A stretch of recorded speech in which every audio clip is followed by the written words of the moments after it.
Bonjour, bienvenue sur Shofar et sur la chaîne Mosaïque. Nos deux médias sont en effet aujourd'hui en partenariat pour évoquer un jour très important, Yom Ha'atzmaut, en compagnie du Rav Eli Kling. Bonjour Rav Kling. Bonjour, bonjour. Alors Israël s'apprête à fêter ses 76 ans. Lors d'une conférence de presse, la ministre qui est chargée des cérémonies d'État indiquait qu'il y a quelques jours que ces célébrations vont être différentes par rapport à l'an dernier.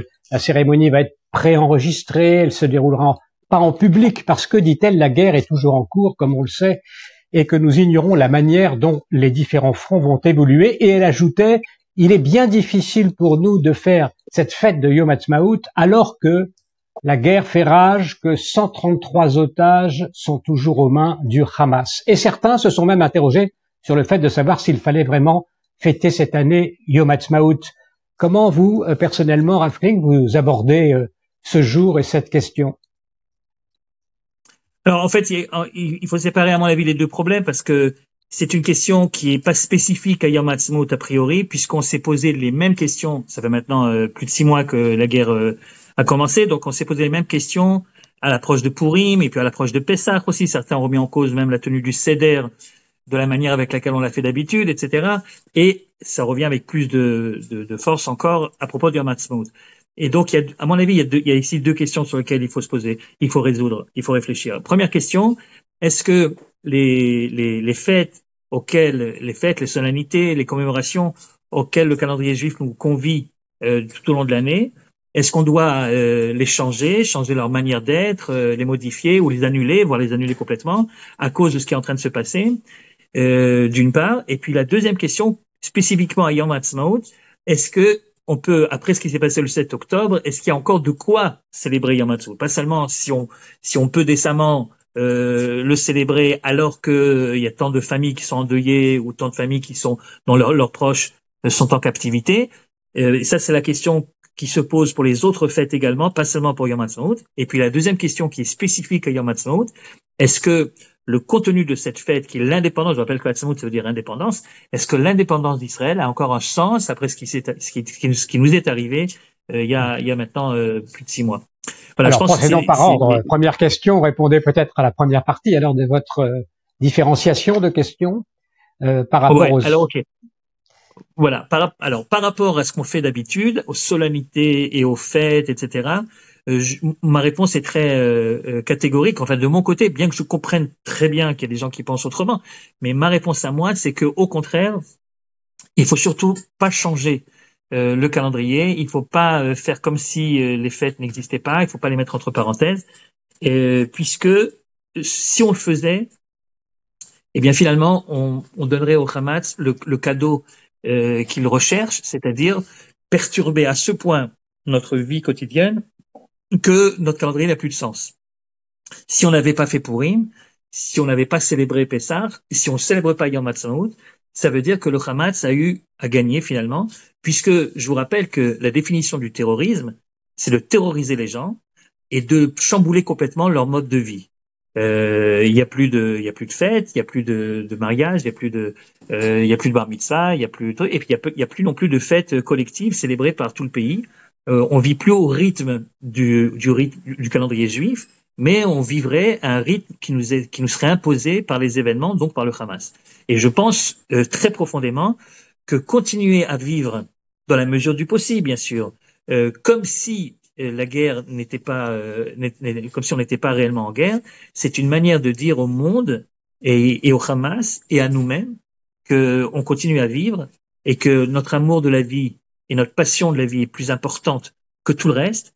Et je pense que parce qu'on vit ce qu'on est en train de vivre, alors on a l'impression que c'est quelque chose qui n'a pas de précédent dans l'histoire juive. Mais vous savez, un peuple qui a 3500 ans d'histoire, c'est très compliqué de trouver un événement qui n'aurait pas de précédent.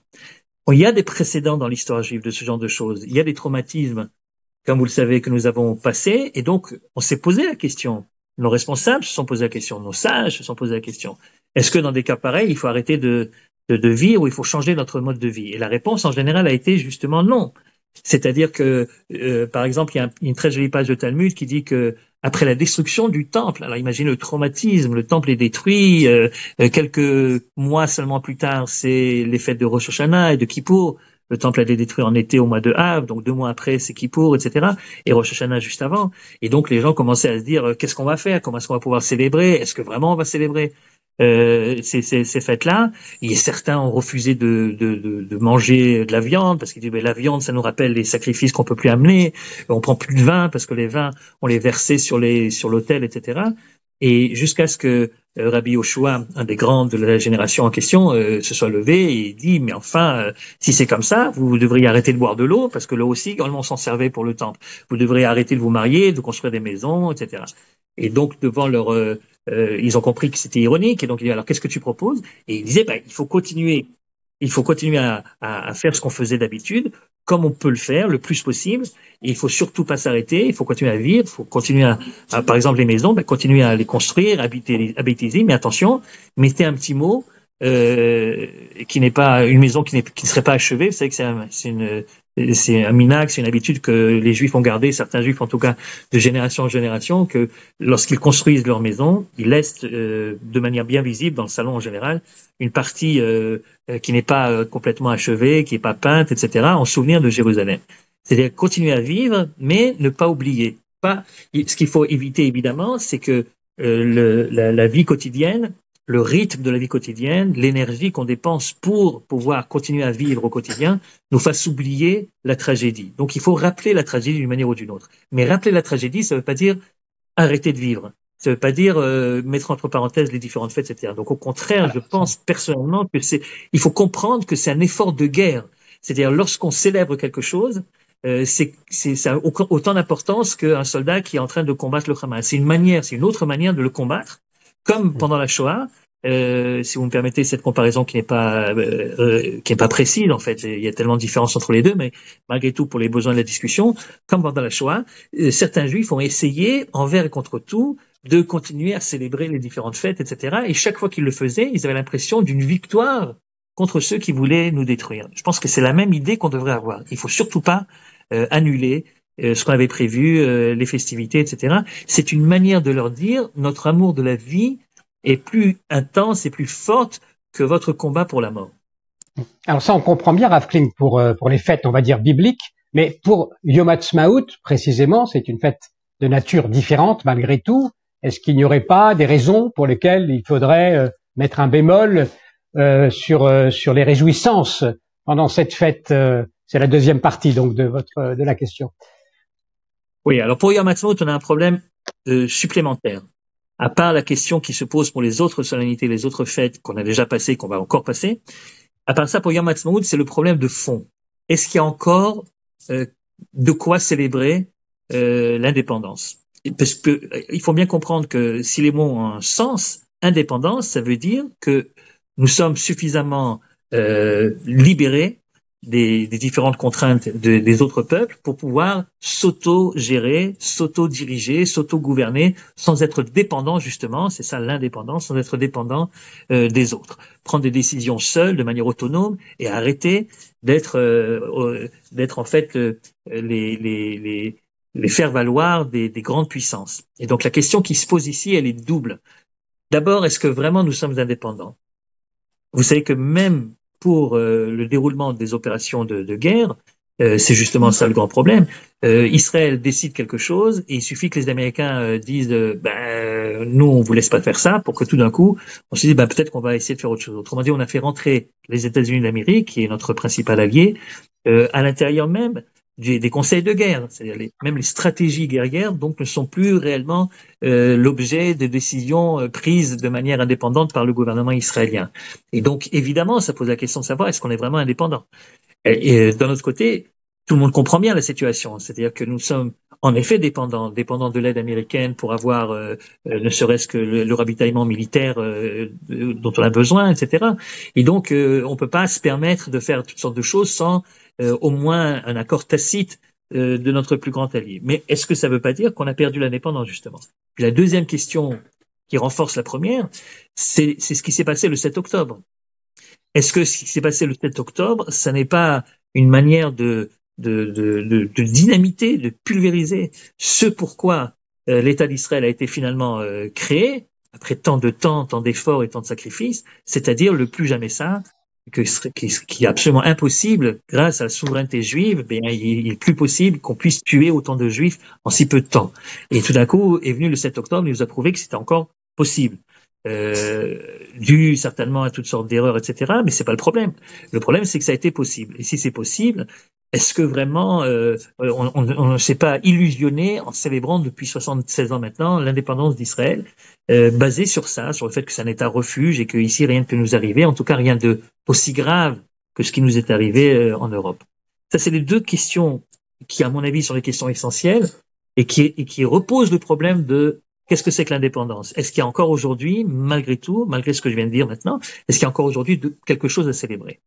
Et ça, en effet, c'est une question qui concerne que le Yom Ha'atzmaut, qui ne concerne pas les autres solennités et fêtes, soit avant, soit après la date du Yom Ha'atzmaut.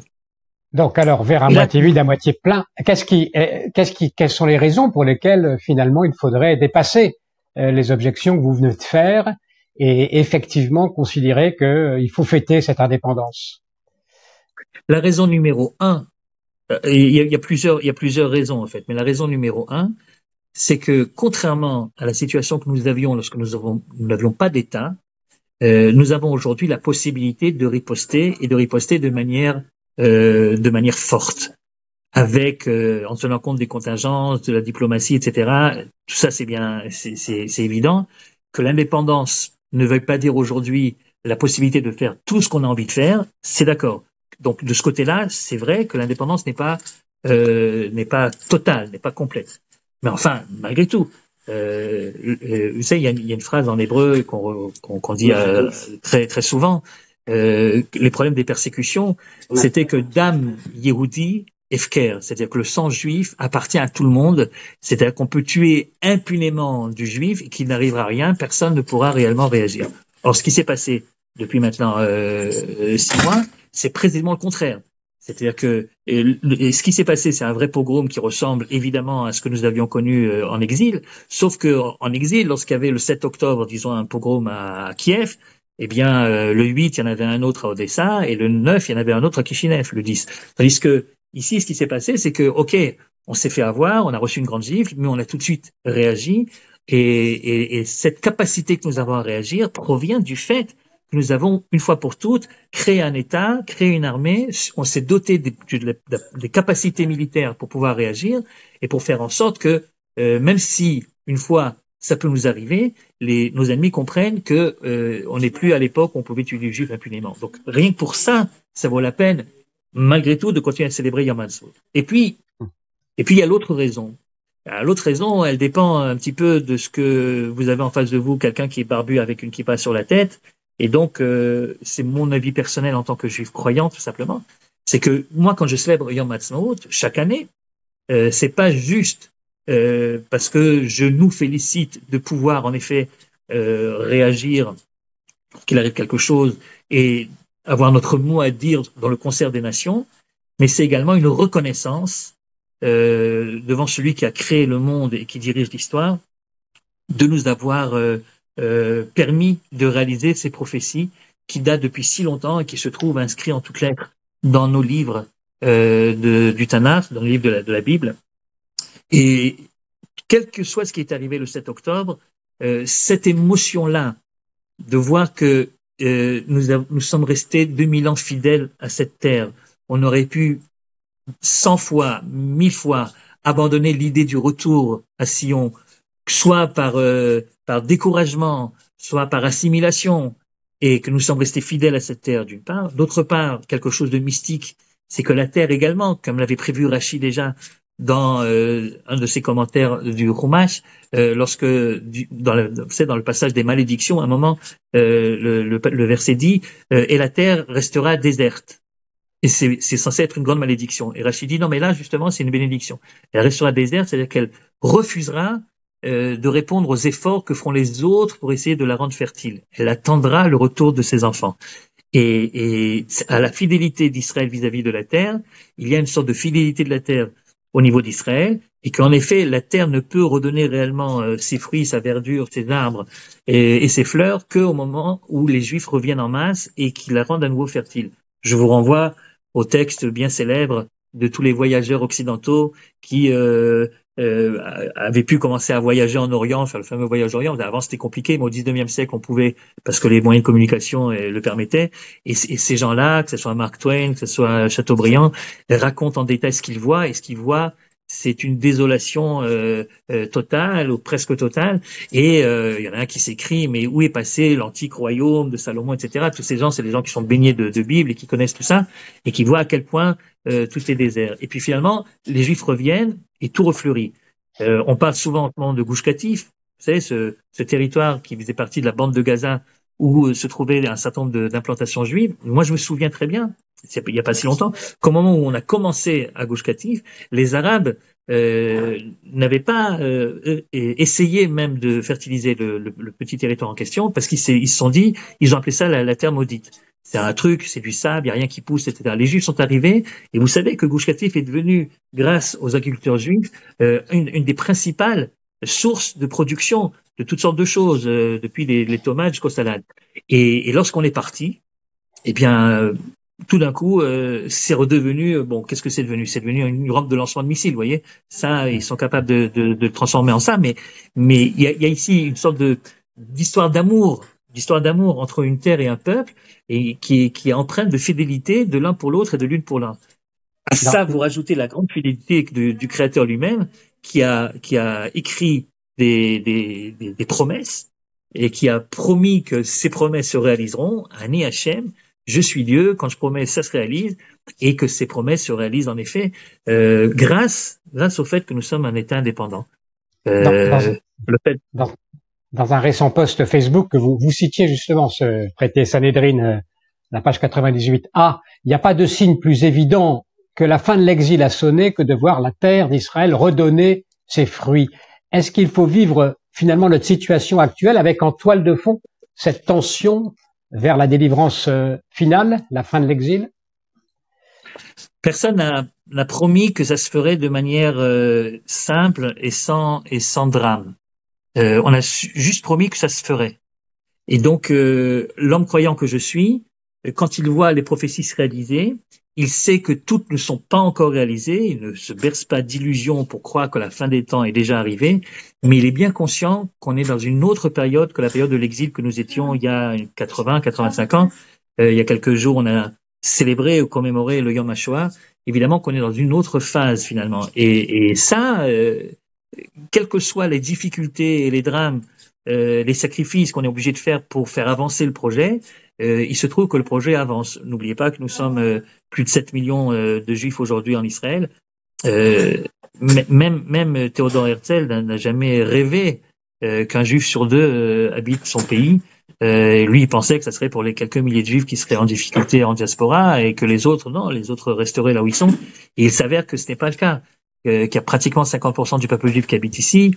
Moi, j'habite dans une région justement proche de la bande de Gaza, qui était il y a pas longtemps un véritable désert, donc le Negev, qui aujourd'hui est fleuri. Là, je suis en train de regarder par la fenêtre le campus et le très beau jardin. Tout ça, ce sont des preuves évidentes du devoir que nous avons de remercier le ciel. Je sais pas, mes grands-parents, mes arrière-grands-parents ont donné tellement pour pouvoir voir ce que nous pouvons voir. Alors c'est vrai que avec le temps et avec l'habitude, c'est comme lorsque on se lève le matin, on voit le soleil se lever et on pense que c'est quelque chose de naturel. On vit là-dedans. On est né, pour la plupart d'entre nous, nous sommes nés dans cette situation déjà existante où le peuple juif a un État. Mais bon, il est pas inutile de se rappeler d'où est-ce que nous venons. D'ailleurs, on a célébré Pessah il y a pas très longtemps, et dans Pessah, on ne célèbre pas seulement la libération, mais une bonne partie du Seder de Pessah nous rappelle ce que nous étions avant de sortir. Et le juif, en fait, c'est quelqu'un qui justement peut célébrer ce qu'il a obtenu parce qu'il s'est souvenu des difficultés qu'il avait rencontrées en chemin. Et c'est ça que nous sommes censés faire à Yom Ha'atzmaut. C'est une prise de conscience du chemin parcouru et de l'obligation que nous avons de rendre grâce pour ce qui nous est arrivé, et en même temps de ne pas oublier les difficultés, les drames, les sacrifices que nous avons été obligés de donner pour pouvoir y arriver. Et évidemment, l'un n'empêche pas l'autre. Il ne faut pas poser dans les termes que nous avons posés tout à l'heure les deux parties de l'équation. C'est ou l'un ou l'autre, où on se réjouit, ou on se morfond. La vérité, on peut très bien se réjouir tout en n'oubliant pas le prix que nous avions à payer. D'ailleurs, les premiers dirigeants du pays, en juxtaposant le Yom HaZikaron au Yom HaAtzmaut, c'est-à-dire le jour du souvenir des soldats tombés pendant les guerres d'Israël, juste avant, là, ça c'est la veille de Yom HaAtzmaut, on reprit une idée très juive finalement, qu'on peut rien célébrer du tout si on se rappelle pas d'où est-ce que nous venons. Comme pour Purim, où on ne célèbre Purim que si nous avons avant la veille jeûné pour la tension qui a précédé Purim. Il faut toujours se rappeler de ce qui précède pour pouvoir mieux apprécier ce que nous avons. Et aujourd'hui, comme hier, on peut apprécier ce que nous avons. C'est vrai aussi dans la Haggadah, effectivement. Vous parliez de la population juive mondiale. Le fait que nous passions le seuil là, de la moitié, 50% de la population juive en Israël, est-ce que c'est un basculement pour vous aussi par rapport à ce projet historique de retour et par rapport à cette capacité d'exister en tant qu'État indépendant, en tant que nation, par rapport aux autres nations? Oui, je pense que c'est un tournant important parce que la diaspora devient ce qu'elle aurait toujours dû être, mais qu'elle n'a pas pu à cause des circonstances. Elle devient secondaire par rapport à l'État d'Israël. L'État d'Israël, même avant que nous devenions majoritaires en Israël, même avant, occupait de plus en plus une place centrale dans l'histoire des Juifs de diaspora. Personne ne peut être insensible à ce qui se passe en Israël. Et ce qui se passe en Israël influe, on le sait bien aujourd'hui, à quel point, dans la vie de tous les jours, vraiment, influe ce qui se passe chez nos frères qui sont encore en dehors d'Israël. Mais jusqu'à présent, c'était un petit peu comme à l'époque de Babylone, vous voyez, il y avait le grand centre babylonien et la petite communauté juive en Eretz Israël qui continuait à faire perdurer la présence juive en Israël pour pas qu'on dise un jour que les Juifs ont quitté complètement le pays. Mais ce qui est en train de se passer aujourd'hui, c'est le contraire. Il y a toujours diaspora à Israël, mais le fait que démographiquement, il y a de plus en plus de Juifs en Israël, ce qui fait qu'on est pratiquement déjà majoritaire, en tout cas on le sera dans les prochaines années, ça change les données de la chose. C'est-à-dire que la diaspora devient secondaire par rapport à la place centrale qu'occupe Israël, pas seulement dans la pensée juive, mais également dans l'histoire réelle du peuple d'Israël. Et se sentir minoritaire quand on habite à l'extérieur, ça devrait normalement remettre en question un certain nombre de choses. En tout cas, refaire à nos frères qui sont encore là-bas, se reposer la question. Je dis pas que la réponse, je suis pas de ceux qui pensent que la réponse est systématiquement pour tout le monde de venir en Israël, mais en tout cas, la question doit être posée. À partir du moment où la majorité des Juifs vivent en Israël, la question se pose pour n'importe quel Juif qui n'y vit pas, où est ma place finalement? Est-ce que je dois continuer à vivre avec la minorité du peuple ou est-ce que je dois rejoindre la majorité? En rejoignant la majorité, finalement, on rentre dans le courant de l'histoire, dans la direction que l'histoire juive a prise depuis maintenant une centaine d'années. Est-ce que la période que vit aujourd'hui même Israël, c'est l'occasion d'acquérir une plus grande indépendance? Un seuil peut être franchi. Bon, on sait comment Ben Gurion a déclaré, par exemple, l'État d'Israël contre l'avis des Américains. Aujourd'hui, il semble que Israël veuille effectivement conduire la guerre comme il l'entend et pas forcément écouter également les pressions extérieures. Est-ce que c'est un moment où l'indépendance est en train de croître, cette proportion d'indépendance est en train de croître selon vous, avec cette période? Je crois qu'en effet, comme dans tout drame, quelque chose de positif peut sortir même des événements les plus dramatiques. Et s'il y a quelque chose de positif qui peut sortir de ce qui nous est arrivé, c'est entre autres le point que vous venez d'évoquer. C'est-à-dire cette prise de conscience que finalement on peut compter que sur soi-même. On le savait, mais on le savait comme une sorte de slogan, de voir un petit peu comment est-ce que les autres, après ce qui nous est arrivé, comment est-ce qu'en Europe, je parle pas des pays arabes, je parle des pays européens, comment est-ce que dans les facs américaines, comment est-ce que dans les facs occidentales, comment est-ce que le juif est perçu aujourd'hui, ça nous fait prendre conscience que finalement, ceux d'entre nous qui disaient on ne peut compter que sur nous-mêmes n'ont pas tort. Alors évidemment, ça ne veut pas dire qu'on peut vivre déconnecté des réalités. Il faut encore compter sur l'aide des uns et des autres, en tout cas sur un soutien tacite, mais cette prise de conscience que décemment on ne peut pas remettre notre sort dans les mains d'autres qui n'ont pas les mêmes intérêts, qui ne voient pas les choses de la même façon que nous, et qui sans doute se rendent pas compte du danger que nous avons passé, oui, ça peut être une sorte de révolution dans la conscience d'Israël, positive. Et peut-être que on verra bien ce qui va se passer. Je pense que l'histoire de Rafah, est un bon test justement. La plupart des Israéliens aujourd'hui, contrairement à ce que les médias français disent, c'est pas le gouvernement de Netanyahou uniquement, en fait, si vous voulez, ils se rendent la vie facile en disant c'est à cause de Smotrich ou à cause de Ben Gvir. Mais la vérité, c'est la grande majorité des Israéliens, comme le montrent tous les sondages, qui pensent en effet que il n'y a pas d'autre choix. C'est pas qu'on a envie de mettre encore la vie de nos soldats en danger et la vie des Gazaouis en danger, mais on n'a pas d'autre choix que de détruire les capacités militaires du Hamas, et donc il faut rentrer à Rafah. Et là-dessus, les Américains, nos amis américains, les Européens disent surtout ne le faites pas, ne le faites pas. Et la grande question, qui est vraiment une question d'indépendance pour le coup, est de savoir est-ce que les intérêts vitaux, cruciaux d'Israël, cette fois-ci, sauront amener le gouvernement à prendre des décisions qui s'imposent, même si ça doit créer des relations pas très sympathiques avec un certain nombre de gens qui veulent notre bien a priori. Alors tout se passe comme si, pour ressaisir ce que vous disiez, il était nécessaire d'avoir en même temps cette mémoire du passé, de l'histoire juive dans son ensemble, et aussi la destination du projet pour apprécier le présent à sa juste valeur. Mais c'est parfois difficile aujourd'hui parce que, comme on dit, on vit dans le présentisme, on a du mal à accepter, à regarder cette histoire, à penser qu'elle compte, et on a du mal aussi à voir plus loin que les difficultés actuelles. Comment faire pour retrouver cette temporalité élargie, j'allais dire? C'est-à-dire, vous dites que la problématique, c'est qu'on a du mal à se projeter, à savoir ce qu'on veut vraiment. C'est ça que vous êtes en train de dire?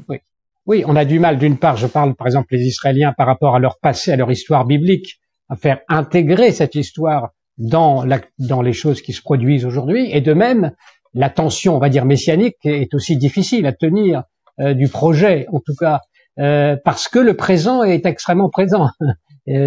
Comment est-ce qu'on arrive à rester dans le présent tout en ayant cette dimension temporelle maintenue? Au contraire, c'est le fait. Je pense qu'au contraire, c'est le fait de réfléchir sur où est-ce qu'on veut aller qui va nous permettre de mieux gérer le présent. C'est-à-dire que le présent a ses obligations, mais la manière de régler les problèmes, la manière de trouver des solutions doivent évidemment être éclairées par le projet ultime. Finalement, dans certains milieux, le mot messianisme est devenu une sorte d'insulte. C'est un messianique parce que ça voudrait dire il est complètement déconnecté de la réalité, c'est un fou furieux, voilà ce qui va se passer, etc. Mais tout le projet sioniste est un projet messianique. Tout le projet de faire venir tout d'un coup des millions de personnes dispersées dans une antique patrie historique, c'est quelque chose de messianique, qui était considéré comme tel et en fait qu'il l'était. Mais s'il n'y a pas une forte volonté de faire avancer l'histoire vers un but qui a un but connu, même si on sait bien que ça va pas être demain ni après-demain, en fait, c'est ce qui rend l'aventure sioniste tellement intéressante, c'est que précisément elle est imbue de cette histoire biblique. Et je pense que même ceux qui n'ont pas de kippa sur la tête et qui sont pas réellement, qui n'adhèrent pas à l'application des commandements de la Torah, etc., au jour le jour, comprennent bien que nous sommes en train de vivre depuis déjà longtemps, mais en particulier depuis ces quelques mois, une situation unique. C'est quand même et ce qui est en train de se passer en Europe, ce qui est en train de se passer dans les facultés américaines, etc., dans l'opinion publique, c'est quand même quelque chose de très curieux a priori. C'est-à-dire qu'est-ce qui se passe? Pourquoi justement? Parce que c'est nous. Alors tout d'un coup, il y a cette révolution ou cet embrasement de toute une jeunesse, alors que des crimes des vrais, cette fois-ci, des vrais génocides, des vrais crimes ont été commis et sont encore commis au moment où je vous parle par d'autres et ça ne provoque pas les mêmes réactions émotives. Alors qu'est-ce qui se passe? Alors évidemment qu'on est obligé d'une manière ou d'une autre de se reposer le problème de qui nous sommes et pourquoi nous sommes d'une part tellement méconnus ou tellement haïs et d'autre part pourquoi malgré tout nous sommes persuadés qu'il n'y a pas d'autre possibilité que de redonner à Israël sa gloire passée et puis sa dignité humaine. Et donc, tout ça fait que d'une manière ou d'une autre, ce présent auquel nous sommes confrontés nous oblige à finalement réfléchir sur qui nous sommes et qui nous voudrons ensuite devenir, vers quels objectifs nous voulons atteindre. Mais attention, Mais attention, il faut à tout prix préserver l'unité. C'est qu'il faut, malgré nos différences de sensibilité, et sans doute que c'est sur la question qu'est-ce qu'on attend du pays, qu'est-ce qu'on veut en faire, les avis sont certainement partagés entre nous, on n'est pas censé être d'accord obligatoirement, et c'est la raison pour laquelle je pense qu'une des grandes leçons de ce qui nous est arrivé, c'est précisément d'essayer de prendre le dénominateur commun le plus large pour essayer d'arriver, de progresser vers un objectif, mais tout en gardant une solidarité et une unité à l'intérieur du peuple, c'est-à-dire que les objectifs en question soient reconnus positifs par la majorité de la population israélienne, et c'est pas impossible du tout. On s'est rendu compte pendant la guerre. Pardon? Oui, je vous en prie. Pardon, je vous en prie, terminez. Non, je disais que on s'est justement rendu compte pendant la guerre, parce que c'est les soldats qui racontent tout ça. Il y a une grande différence, comme vous le savez aujourd'hui, entre l'ambiance qu'il y a chez nos soldats et l'ambiance qu'il y a à l'arrière. Et quand les soldats nous racontent qu'ils sortent en permission, nos propres enfants, et puis nous racontent ce qui se passe là-bas, ils sont tout étonnés de voir que des gens qui partagent pas les mêmes options a priori, qui vivent pas leur judaïsme de la même façon, finalement ont beaucoup plus de choses en commun avec eux que ce qu'ils pensaient. Et ça c'est dit des deux côtés ou des trois côtés ou des quatre côtés. C'est-à-dire que finalement sur les choses les plus importantes, il y a ici, et cette guerre a permis de s'en apercevoir justement, il y a ici malgré tout une communauté de destin qui entraîne également une certaine forme d'unité de valeurs partagées par la plupart d'entre nous, et en tout cas quand il s'agit des valeurs de base de ce qui fait la spécificité d'Israël. Et je pense que ça, il faut surtout pas le perdre en route, quoi. Voilà, raison de plus pour célébrer Yom Ha'atzmaut. Alors, Rav Kling, on en termine là, mais finalement, qu'est-ce que vous dites, qu'est-ce que vous diriez à celui qui vous dirait vraiment, j'ai pas la tête à me réjouir pour cette fête, qu'est-ce que vous lui diriez simplement? Non, ce que j'ai voulu dire ici jusqu'à présent, c'est uniquement au niveau de l'État, du collectif d'Israël, et que je pense qu'en effet, on doit continuer, on doit poursuivre, on doit célébrer. À titre individuel, évidemment, je peux absolument pas me prononcer, je peux pas juger quelqu'un qui n'a pas la tête à se réjouir parce que pour des raisons personnelles, quelquefois, il a été plus touché que certains d'autres, personnellement, sa famille, etc. Alors évidemment, ça c'est des cas particuliers que nous sommes pas à même de pouvoir juger, et chacun le ressent comme il le ressent. Ceci dit, il est possible de commémorer la création de l'État d'Israël, de remercier pour tout ce qui nous est arrivé depuis 76 ans, tout en ne manquant pas de respect. Il ne faut pas croire que c'est un manque de respect à tous ceux qui sont disparus ou qui ont été tués ou qui sont en captivité. Et il faut, comme Rabbi Yehoshua l'avait proposé à l'époque, c'est-à-dire continuer à vivre tout en se rappelant de ce qui, par exemple, si on fait une bama, comme on dit ça, une estrade pour les réjouissances de Yom Ha'atzmaut, qu'il y ait derrière une photo avec les personnes qui sont encore en captivité, comme on a fait pendant le Seder de Pessah, où beaucoup d'entre nous ont célébré le Seder de Pessah comme d'habitude, mais ont laissé une chaise vide en souvenir de ceux qui sont pas encore parmi nous et qui eux aussi espèrent à la liberté. Je pense que c'est dans cet équilibre-là qu'il faut trouver la meilleure manière de pouvoir aujourd'hui commémorer nos fêtes d'indépendance et plus tard le Yom Yerushalayim qui nous attend également au tournant. Merci infiniment, Rav Kling, d'avoir accepté l'invitation donc de Shofar et de Mosaïque. Merci à tous avec pour plaisir, votre attention. avec grand plaisir. Et on vous souhaite évidemment une très bonne fête de l'indépendance. Chag Ha'atzmaut Sameach.